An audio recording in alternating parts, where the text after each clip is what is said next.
Radio मिर्ची presents एक पुरानी कहानी। औलाद, प्रोड्यूस बाय अंकित शर्मा और आवाज है आरजे साइमा की।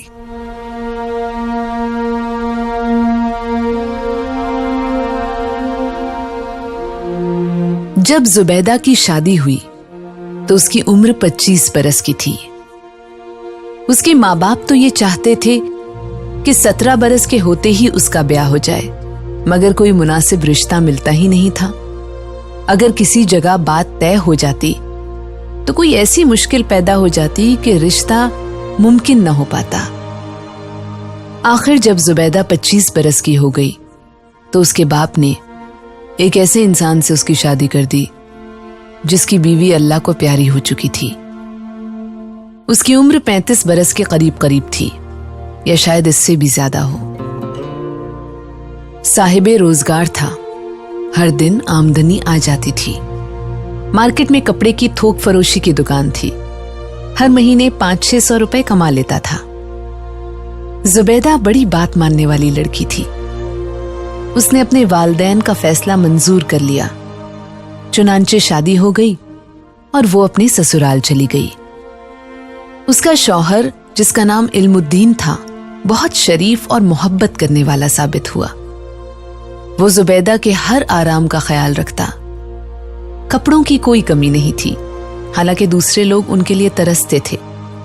40,000 और 3B के लट्ठे, शनून और 2 घोड़े की बॉस्की के थानों के थान जुबैदा के पास मौजूद थे। वो अपने मैके हर हफ्ते जाती। एक दिन गई तो उसने चौखट पे कदम रखते ही मातम की आवाज सुनी। कोई ऐसे रो रहा था जैसे अंदर कोई मर गया हो। अंदर गई तो उसे मालूम हुआ कि उसका बाप अचानक दिल की हरकत बंद हो जाने की वजह से खत्म हो गया था। अब जुबैदा की मां अकेली रह गई। घर में सिवाय एक नौकर के और कोई भी नहीं था। जुबैदा ने अपने शौहर से दरखास्त की कि अगर वो इजाजत दे दे तो वो अपनी बेवा मां को अपने पास बुला ले। इल्मुद्दीन बोला, इजाजत की क्या बात करती हो? ये तुम्हारा घर है और तुम्हारी मां मेरी मां है। जाओ, उन्हें ले आओ। सामान वगैरह लाने का बंदोबस्त मैं अभी किए देता हूं। जुबैदा बहुत खुश हुई। वो तांगे में गई और अपनी मां को साथ ले आई। इल्मुद्दीन ने सामान उठवाने का बंदोबस्त कर दिया था, चुनांचे वो भी पहुंच गया। घर काफी बड़ा था, 2-3 कमरे खाली पड़े थे। जुबैदा की मां के लिए कुछ सोच विचार के बाद एक कमरा खास कर दिया गया। जुबैदा की मां बहुत एहसानमंद थी और अपने दामाद के अच्छे सलूक से बहुत खुश थी। उसकी जी में कई मर्तबा ये ख्वाहिश पैदा हुई कि वो अपना सारा जेवर, जो कई हजारों की मालियत का था, अपने दामाद को दे दे कि वो अपने कारोबार में लगाए और ज्यादा कमाए। मगर वो तबीयतन कंजूस थी। एक दिन उसने अपनी बेटी से कहा, मुझे यहाँ आए 10 महीने हो गए और मैंने अब तक अपनी जेब से 1 पैसा भी खर्च नहीं किया है। हालांकि मेरे पास तुम्हारे मरहूम बाप के छोड़े हुए 10,000 रुपए मौजूद हैं और जेवर अलग। जुबैदा अंगीठी के कोयलों पर फुल्का सेक रही थी। माँ, तुम भी कैसी बातें करती हो? कैसी वैसी बातें जाने दो। मैंने ये सब रुपए और जेवर इल्मुद्दीन को दे दिए होते, मगर मैं चाहती हूँ कि तुम्हारा कोई बच्चा पैदा हो तो ये सब कुछ उसको तोहफे के तौर पर दूं। जुबैदा की माँ को इस बात का बड़ा ख्याल था कि उसकी बेटी के यहाँ अभी तक बच्चा क्यों पैदा नहीं हुआ है। उसकी बेटी की शादी हुए 2 बरस हो चुके थे, मगर बच्चे की पैदाइश के आसार ही नजर नहीं आते थे। वो जुबैदा को कई हकीमों के पास ले गई। उसने जुबैदा को कई माजून, कई पुड़ियां, कई दवाइयां खिलवाईं, मगर खातिर खा नतीजा बरामद न हुआ। फिर उसने पीर फकीरों से रुजू किया। टोने टोटके इस्तेमाल किए गए, तावीज और धागे भी, मगर मुराद पूरी न हुई। आखिर जुबैदा तंग आ गई। एक दिन उसने उकताकर अपनी मां से कहा, छोड़ो इस किस्से को, बच्चा नहीं होता तो ना हो। उसकी बूढ़ी माँ ने मुंह बिसोर कर कहा, बेटा ये बहुत बड़ा किस्सा है, तुम्हारी अक्ल को मालूम नहीं क्या हो गया है। तुम इतना भी नहीं समझती हो कि औलाद का होना कितना जरूरी है। इसी से तो इंसान की जिंदगी का बाग सदा हरा भरा रहता है। मैं क्या करूं? बच्चा पैदा नहीं होता तो इसमें मेरा क्या कसूर है? कसूर किसी का भी नहीं बेटी, बस सिर्फ एक अल्लाह की मेहरबानी चाहिए। जुबैदा खुद अल्लाह मियाँ के हुजूर हजारों मर्तबा दुआएं मांग चुकी थी कि वो अपने फजलो करम से उसकी गोद हरी कर दे, मगर उसकी उन दुआओं से कुछ भी नहीं हुआ था। जब उसकी माँ ने हर रोज उसके साथ बच्चे की पैदाइश के मुताल्लिक बातें करना शुरू कर दी तो उसको ऐसा महसूस होने लगा कि वो बंजर जमीन है जिसमें कोई पौधा उग ही नहीं सकता। रातों को वो अजीब अजीब से ख्वाब देखने लगी, बड़ी ऊट पटांग किस्म के।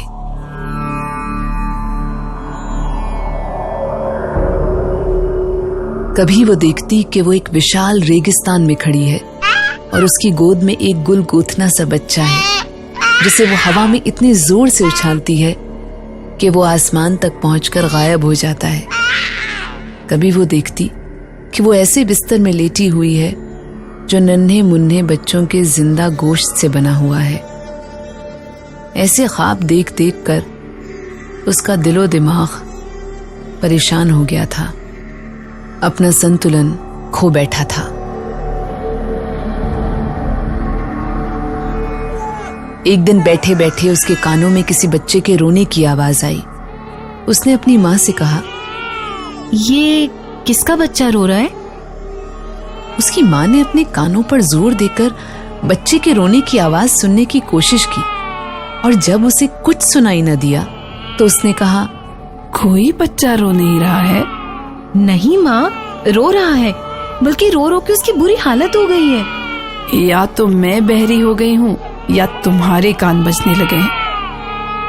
जुबैदा खामोश हो गई, लेकिन उसके कानों में देर तक किसी पैदा हुए बच्चे के रोने और बिलखने की आवाज आती रही।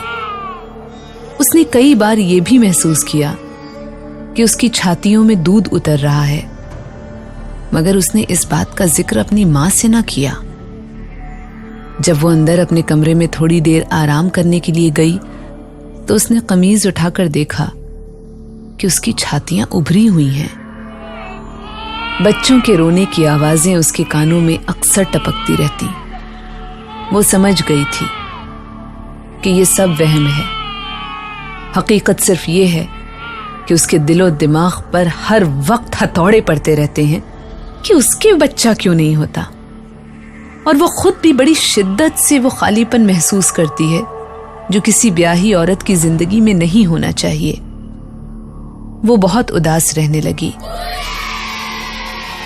मोहल्ले में बच्चे शोर मचाते तो उसके कान फटने लगते और उसका जी चाहता कि बाहर निकलकर उन सब का गला घोंट डाले। उसके शौहर इल्मुद्दीन को औलाद वौलाद की कोई फिक्र नहीं थी। वो अपने व्यापार में मगन था। कपड़े के भाव रोज बरोज चढ़ रहे थे। आदमी चूंकि होशियार था इसलिए उसने कपड़े का काफी जखीरा जमा कर रखा था। उसकी महीना आमदन पहले से दोगुना हो गई थी। शौहर की आमदनी बढ़ने पर जुबैदा को कोई खुशी हासिल नहीं हुई।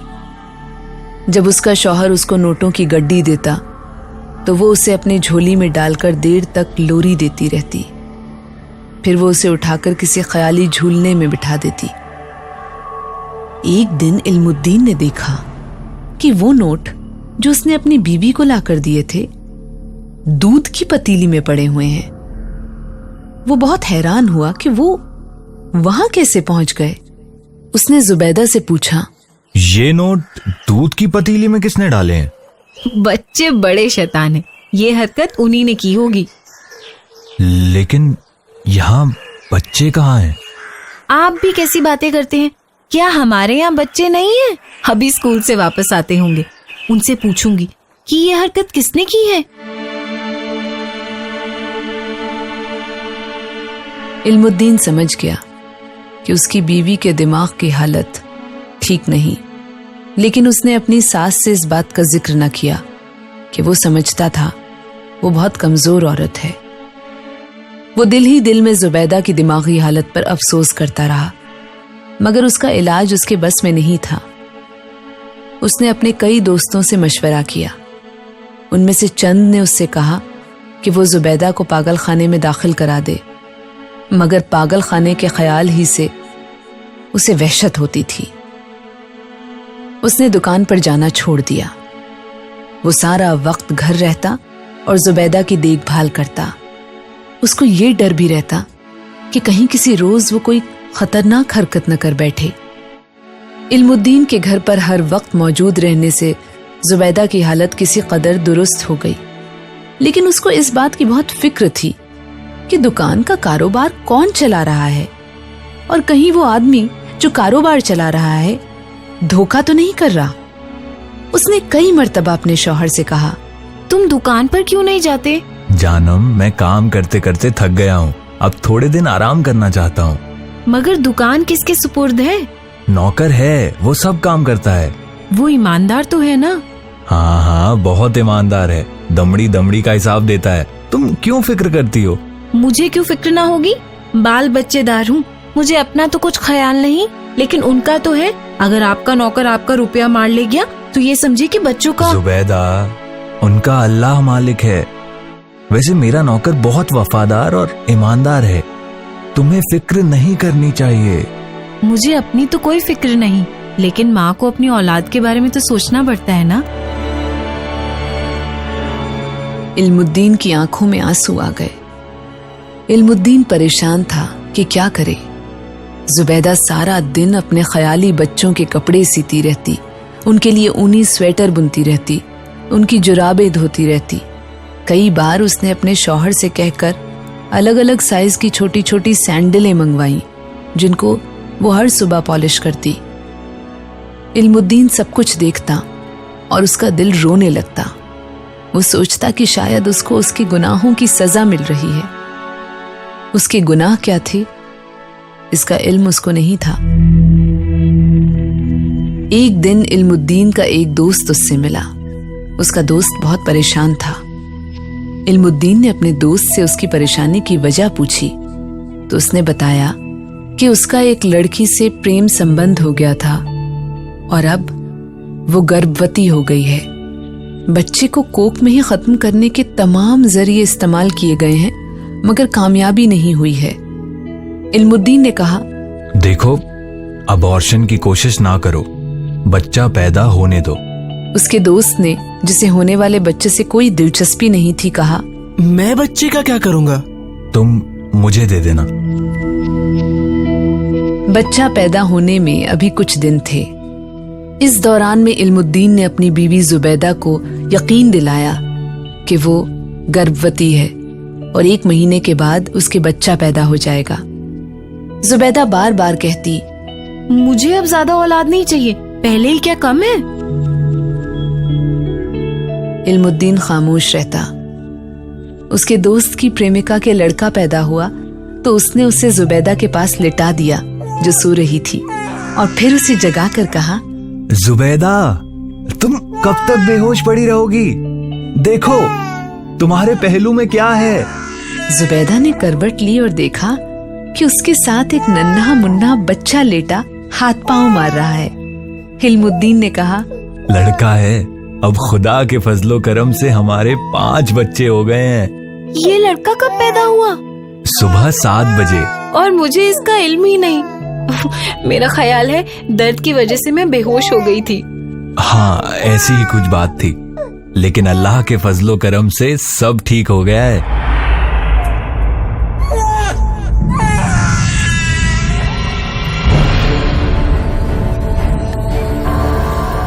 दूसरे रोज सुबह सवेरे जब इल्मुद्दीन की आंख खुली तो उसने देखा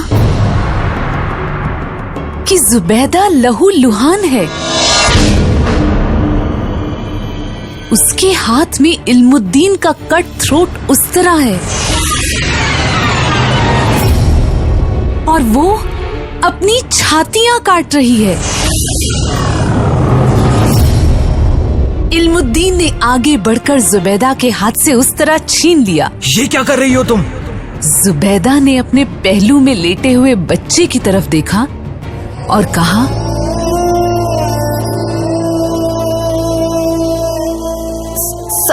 सारी रात बिलखता रहा, लेकिन मेरी छातियों में दूध ना उतरा। लानत है एसपी।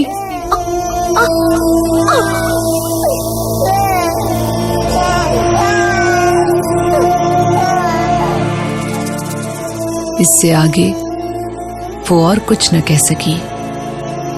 खून से लुथड़ी हुई एक उंगली उसने बच्चे के मुंह के साथ लगाई और हमेशा की नींद सो गई।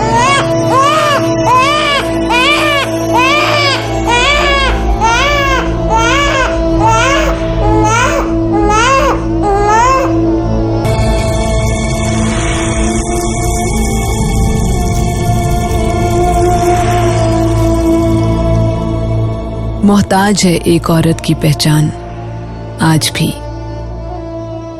पैदाइश से लेकर मौत तक सर पे बाप, पति, बेटे का साया होना चाहिए, वरना जानी जाएगी एक यतीम, नाजायज, आवारा या बांझ, एक जिंदा लाश।